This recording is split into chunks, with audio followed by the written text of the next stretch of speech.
First ಈ video ನೋಡ್ರಿ. We have won the battle.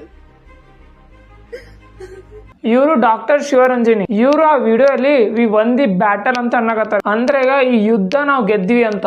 ಇವ್ರು ಹಿಂಗ್ ಯಾಕೆ ಹೇಳಕತ್ತಾರ ಅಂದ್ರೆ ಮಾರ್ಕೆಟ್ ನಲ್ಲಿ ಫೇಕ್ ORS ಸೆಲ್ ಆಗ್ತಿದ್ವು. ಒಂದ್ ಜ್ಯೂಸ್ ಪ್ಯಾಕೆಟ್ ನಲ್ಲಿ ಶುಗರ್ ಹಾಕಿ ORS ಲೇಬಲ್ ಹಾಕಿ ಸೆಲ್ ಮಾಡಕತ್ತಿದ್ರು. ಅದಕ್ಕೆ ಇವರು ಆ ಕಂಪನೀಸ್ ವಿರುದ್ಧ ಕೇಸ್ ಹಾಕಿದ್ರು. ನಿಮ್ ಎಲ್ಲರಿಗೂ ಗೊತ್ತಿದೆ ನಮ್ಮ ಭಾರತ ದೇಶದಲ್ಲಿ ಒಂದ್ ಜಡ್ಜ್ಮೆಂಟ್ ಕೊಡಕ್ ಎಷ್ಟು ವರ್ಷ ತಗೊಂತಾರೆ. ಇವರು 8 ವರ್ಷ ಯುದ್ಧ ಮಾಡಿದ್ರು ನಮಗೋಸ್ಕರ.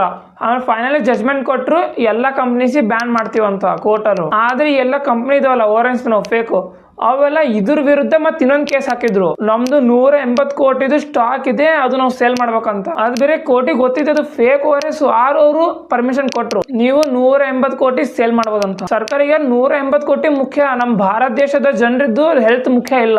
ಈಗ ಈ ವಿಡಿಯೋ ನೋಡ್ರಿ. Remembering the pain their child went through when ORSL was given to their child and the diarrhea was continuing and the children were admitted in the hospital for 3 days when they shouldn't have been admitted in the first. ಈ video ನೋಡಾದ್ಮೇಲೆ ನಮ್ದೇ responsibility ಅಂದ್ರೆ ನಮ್ದೇ ಕರ್ತವ್ಯ. ಈ ಏನ್ fake ORS ಇದಾವಲ್ಲ ಎಲ್ಲ ಕಂಪ್ನಿಗಳಿಗೆ boycott ಮಾಡ್ಬೇಕು. ನಾನು ನನ್ನ ವಿಡಿಯೋಲಿ ಫಾಲೋ, ಲೈಕ್, ಶೇರ್ ಮಾಡ್ರಿ ಅಂತ ಯಾರಿಗೂ ಬೇಗ ಹೇಳಲ್ಲ.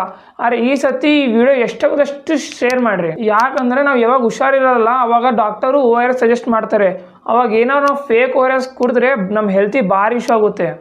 ಅದಕ್ಕೆ ಎಷ್ಟಾಗದಷ್ಟು ಜನರಿಗೆ ಇದು ವಿಡಿಯೋ ಹೋಗ್ಬೇಕು, ಶೇರ್ ಮಾಡ್ರಿ. ಆಮೇಲೆ ಎಲ್ಲ ಫೇಕ್ ಕಂಪ್ನಿ ORSಗೆ ಬೈಕಾಟ್ ಮಾಡ್ರಿ. ಧನ್ಯವಾದ.